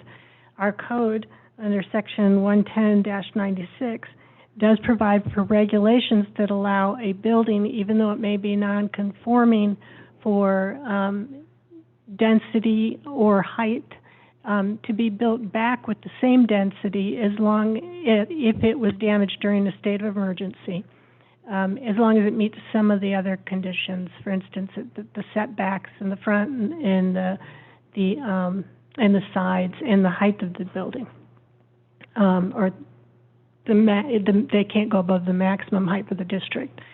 So what they've done is they've had to come in with a redevelopment proposal. These are they go to the Planning Commission for a proposal, and then they come to the Board of Commissioners for an approval for this type of development. The purpose of the regulation, or that section in the code, is obviously to encourage people to come back with something that will meet the current standards, to go ahead and allow them to take down a building and so that they don't feel compelled to leave something up in order to preserve their density and particularly their income off of the property. So we have gone through review with them. And this is a pie-shaped lot, and the lot is large enough. It's a conforming lot in terms of its overall size, in that it is large enough to house a development that would normally be allowed in that district. However, it's not large enough to normally allow a 10-unit apartment complex to go back. So they definitely needed to go through a redevelopment process and to use this section of the code in order to get back the density that they had in the past. In this particular case, because it's a pie-shaped lot, in order to meet this, if they were to meet the side and the front setbacks, they would have to shrink the building, and because it's already in violation of side setbacks and in front, actually. And so in order for them to be able to maintain their the density and the maximum height that the district provides them, there had to be some we had to shift the building a little bit. It's recommended that when you do that, we would look to see if moving the boundary actually if one of those variances would be more in keeping with the standards of the neighborhood than the other. The side setbacks are 15 feet, and in a place, a neighborhood that's close, it's really advantageous to try to maintain the side setbacks because that's where the building comes most in contact with other residences. And in this neighborhood, many of the buildings are built up closer to the street anyway than what our current setbacks requirements are for the district. You've heard me talk about that before. There are some areas where our setbacks and our standards for development in these residential districts were designed for a suburban setting, and especially in Johns Pass Village, it was never a standard suburban style development. So what the staff recommended to them is that they request a variance for the front setback to bring it up more in keeping with the line of buildings along the street, and that they redesign the building a little bit to maintain the side setbacks to give protection for the neighboring buildings. That required them to go through a variance process. So when the plan board heard this item, they recommended approval with a couple of conditions. One was a condition that they also get approval for a variance before they come to you with the recommended redevelopment plan. And two, based on what the staff had recommended, that they make a commitment to demolish the existing building within 60 days of your approval. We understand that there's the potential for holdup with federal requirements because of the asbestos but my understanding is they've already addressed that. And so the staff had encouraged the Planning Commission to this condition because that anytime you have a derelict building, it draws problems. We've had a lot of trouble keeping people off of the property. The sheriff's office gets called there regularly and has to arrest people out, things of that nature. So it's always it's a nuisance. It's an attractive nuisance. It draws kids and teens, but also homeless and others who we've found squatting in the property, breaking in, tearing the fence away. So it's been a constant problem. And then additionally, like they have eventually pointed out, there were actually toxic substances in the building as well, and we'd like to get that out of the community. Preferably because the building's not in good shape before some big blow comes in and another storm, rips the rest of it apart and it ends up in somebody else's yard or house. So the Planning Commission did recommend those two conditions, the 60 days demolition and that they get the variance.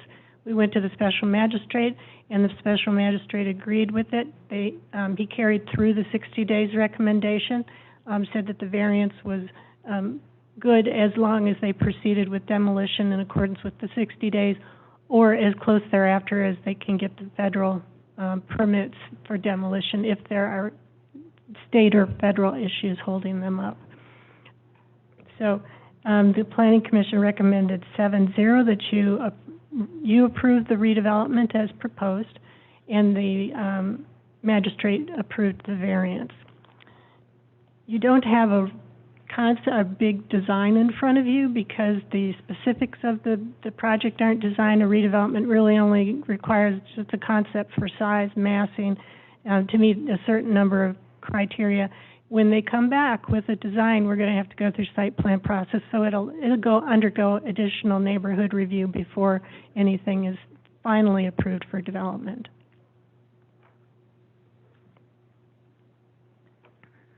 Well, I have a question. Hooray, number one, for addressing that building, because it has been empty and derelict and an eyesore for a little while, so yay, I'm moving forward with that. But in our packet on page 142 of 157, it shows like a bird's eye view of that property. Yes. Is that white thing the roof of the building? Yes. So are you telling me they want to move it closer to the... No, it would be about the same. It's not coming closer. Look at all that room. In the back, because it's wedged. If you start moving the building back... Not the whole building. Oh. I understand this is coming down completely and they're starting from scratch. Yes.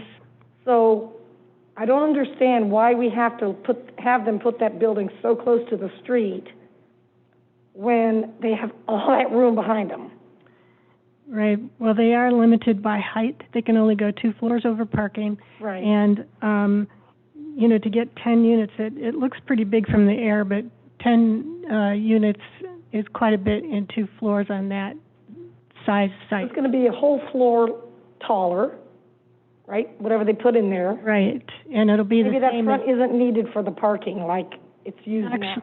Yeah, they have a little bit of parking on what they're proposing, but they don't have a lot because most of the parking is underneath the building. Right. So it'll be getting right now what you have is cars actually parking in the right-of-way. So it'll be pulling the cars definitely all the way off the right-of-way. They will be pulled further back, and most of the parking's under the building. I think there's 1 or 2 spaces up there, but it's entirely off the right-of-way. Okay.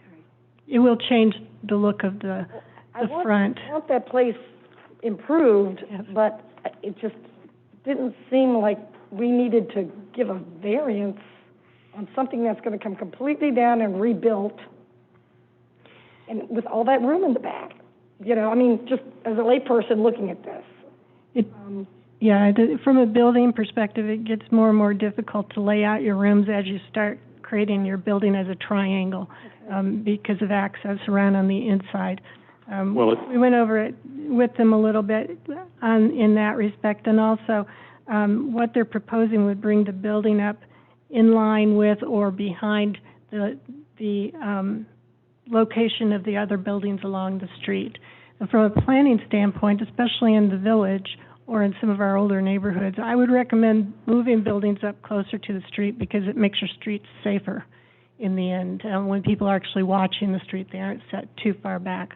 And that's inconsistent with the way some areas have been developed here, and actually it limits us a lot that we have such significant setbacks, for instance, along Golf in some places, and we end up with all of our parking in the front yard instead of forcing them to put their parking in back. It's just better for pedestrian access and movement and better overall quality of the neighborhood if you've got your buildings and your people up front and the parking underneath or in the back. So we thought it was an opportunity to move along that direction.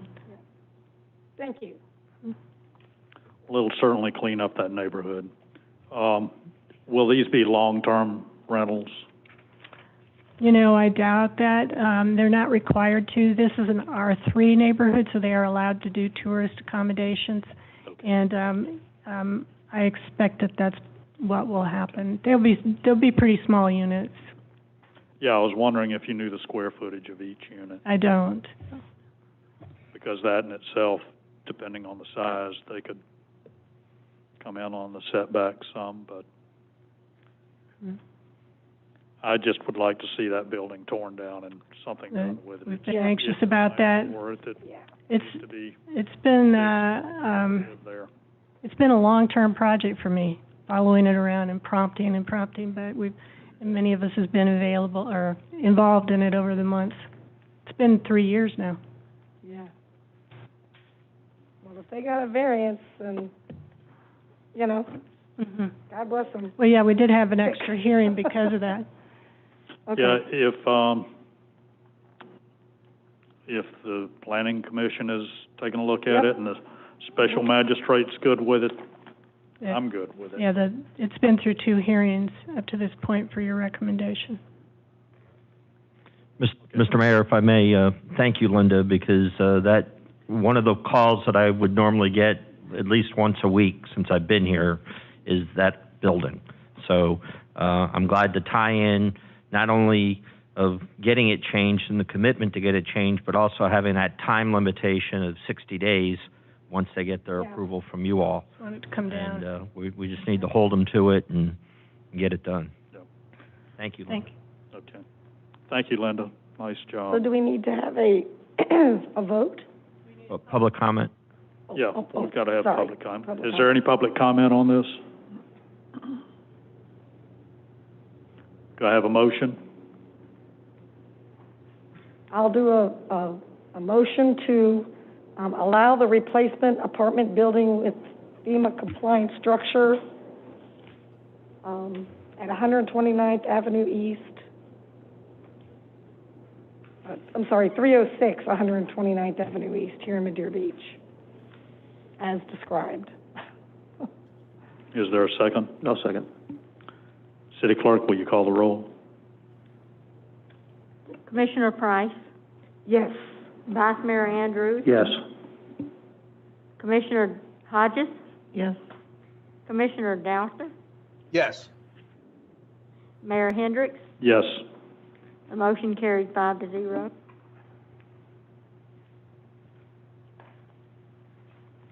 Next is staff reports. Mr. Laughlin. So I provided in your packet information on year-to-date budget to actual by department and by fund. Happy to address any questions. We can discuss any comments you have on the information that was presented through July. It's more informational purposes for you. What I did want to spend a few minutes of my time is to address the budget process from here on out, just make sure everybody's clear in the understanding of what transpired this evening and where we need to get to the finish line to finally adopt the budget for FY 2021.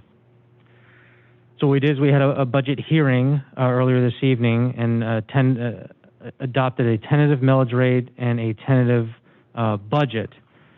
When we come back for the final public hearing, which we're going to try to schedule for September 23rd, for that to adopt that millage rate and final adoption, under Florida statutes, section 200.065, depending on the amount of that millage rate, it either requires a majority vote or a or a two-thirds vote or a unanimous vote.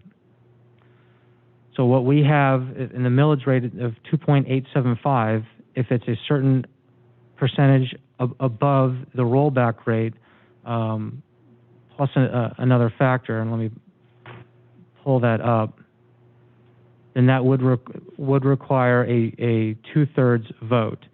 And so the rollback rate, just so you all are clear, is 2.5973%. Then there's an adjustment for change in per capita Florida personal income. That's information that's included in the trim form. So then the majority vote for the maximum millage rate that's allowed is 2.6809. So all we need if we were going to adopt a millage rate of 2.6809 is a majority. So when we go through this process in the in the final public hearing, because our millage rate is above that, so we need a two-thirds vote up to 2.949, and we're at 2.875. So we fall in between the majority of 2.6809 and the two-thirds vote of 2.949. So what we're going to need is a two-thirds vote in order to pass that millage rate of 2.875. We didn't have that this evening, so I wanted to make sure you all are very aware and clear that that needs to happen for us to provide a final adoption of the millage rate.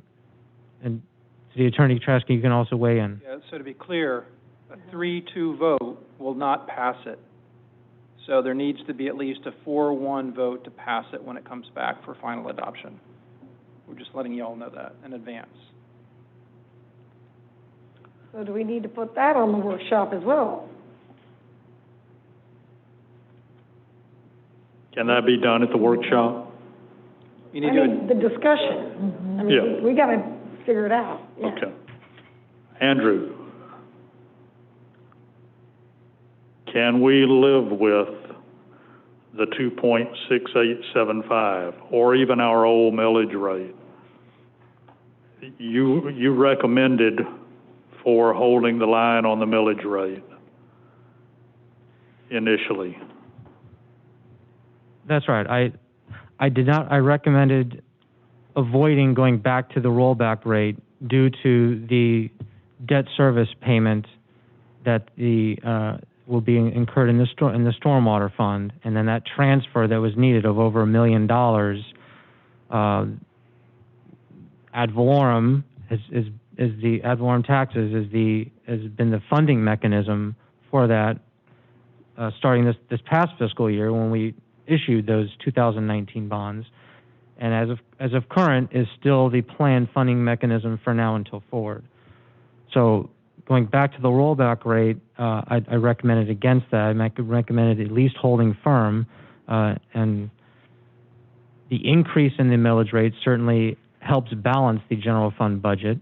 If you, again, just by reducing that millage rate, in essence, we're pulling more out of existing fund balance in order to balance the general fund. So the rollback rate is less than what it is today. Right. Okay. That's right. Because we're at 2.75 right now. Yeah. So either way, if we kept it the way it was originally proposed at 2.75, we still would need two-thirds vote. So we'd still need 4 out of the 5. So in your professional opinion, we need the 2.875. The 2.875 is what helps balance the general fund budget. Okay. And I'll tell you this much. I took out my trim notice at 2.75, and I got homestead exemption, blah, blah, blah, blah, blah. My taxes, and I don't mind saying this, to live here in Madeira Beach are $550.33. I reworked it with the 2.875, and it's a $25 increase. It goes to $575.34. And I think to ensure that stormwater payoff thing gets done, and go forward with our high and dry and other things we want to do, I didn't mind seeing a $25 increase for me. I mean, I don't have a mansion, but I'm just saying this, I'm an example of a citizen here.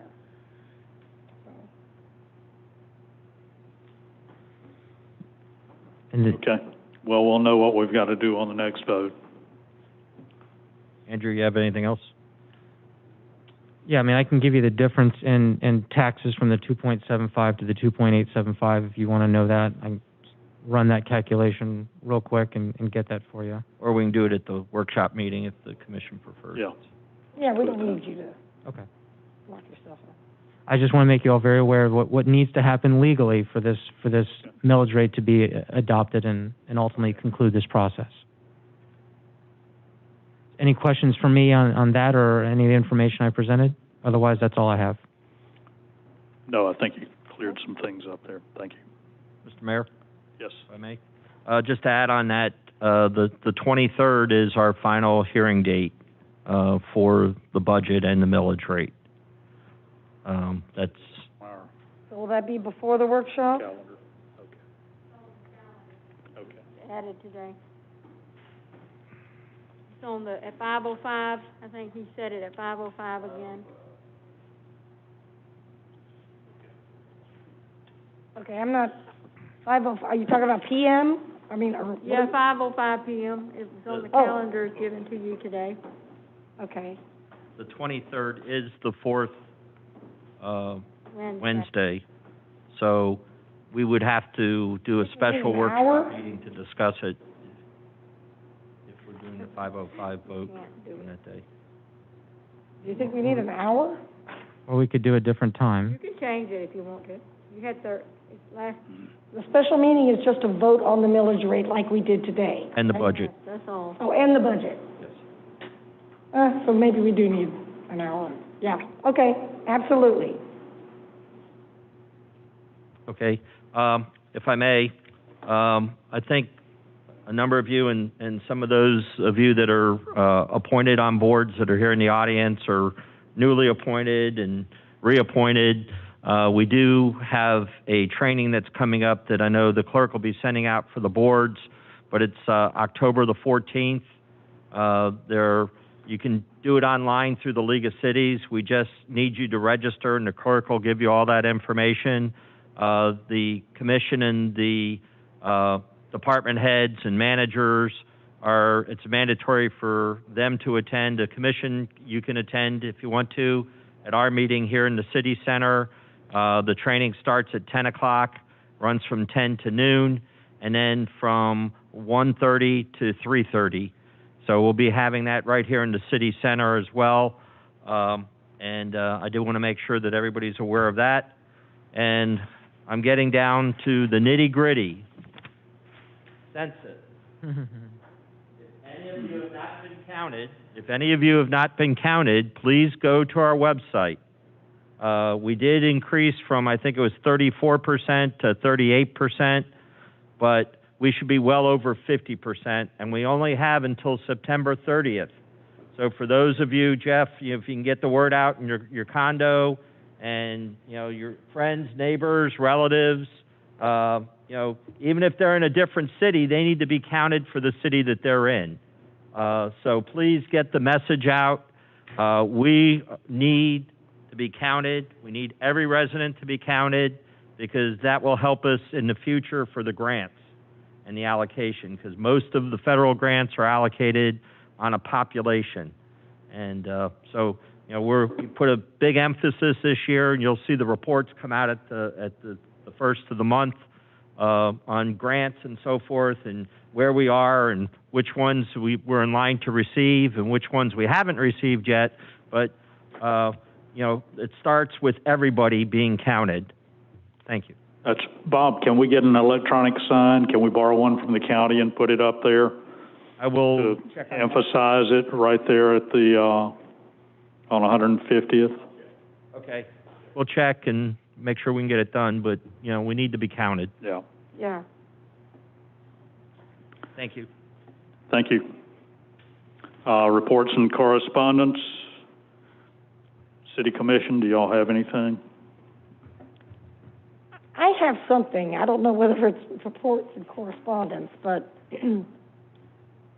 I started the auditor selection process with the schematic that was given to me. And I know we agreed to rate these companies 1 to 8, 8 being the highest rating and 1 being the lowest. But one of the ratings I'm supposed to be giving these people is called license. Every single one of these companies have a license. How am I going to figure out who gets the 8 and who gets the 1? I mean, can we just put a yes, yes, yes, yes, yes across the board?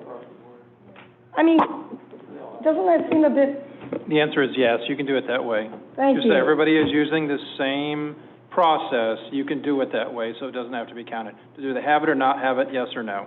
Okay. Yeah. Another thing I want to say, and if that's the case, if you look at the schematic, there are numbered categories 2 through 10. Therefore, I'm rating each of these companies on number 2, number 3, number 4, all the way to 10. Like something like number 5 talks about staff and qualifications, all right? Staff qualifications and experience. I'm going to give that firm 1 number. I am not going to give the partner a number, the partner governmental expertise a number, the manager the number. I mean, I just want to make sure, because there's all these lines that I think are unnecessary on this form. And if you all have started this yet, you'll know what I'm talking about. You've done 4, okay, so you do understand. So we're giving each one of these 8 firms 9 numbers, 9 ratings. Number 2, number 3, number 4, I don't know why I started with Down number to 10, 2. yeah. Mhm. All right, I just want to make sure. Okay. Yes. No, you're 100% right, yeah. I mean, It was those are the blowing my factors you're mind. supposed to put into it, but if you're, for number 4, for example, qualification experience, it's 1 number. It's not size Yeah. of firm, 8, 7, 6, 9. No, okay. Let's okay. make it, let's not hurt I ourselves. figured I was making more work for myself, but I didn't want to blow that process, so, okay. Thank you, that's it for me. Good. Welcome to my world. I was going through the same thing. I was like, this is crazy. So, City Attorney, do you have anything for us? Nothing today, thank you. City Manager? I've said my piece, thank you. City Clerk? Yes, reminding everyone of the town hall meeting next Wednesday at 6 o'clock. This is September the 16th. And this is just for the public to come and ask questions and get answers. It's not a Board of Commissioners meeting. It's just a town hall meeting. And I'm here, and I think City Manager and the City Attorney, I think. And so anybody can come during that time and ask questions. And we'll Clara, have so everybody another- knows it's a town hall for, The what are we amendment, the discussing? citizens, yeah, the citizens to come and But what are we discussing? What's the, charter amendment. there you go. And then we'll have another one on October the 7th. Yep. Clara, that's at 6 o'clock? Yes. Thank you. I want to make sure everybody can come. Hopefully they do come. And I'm hoping that maybe for the ones that can't come, there'll be some way they can set up to call in their questions and we can answer them. We will work on that, yeah. Okay. We should be able to Zoom. He won't. He's not going to be there. Yep. I'll need to get that information and publish it on, republish the agenda and put that on there. Okay. Send that out or either by press release. No, 16th, yeah, you're right, at least. Okay. If there's no more business, this meeting is adjourned at 7:42.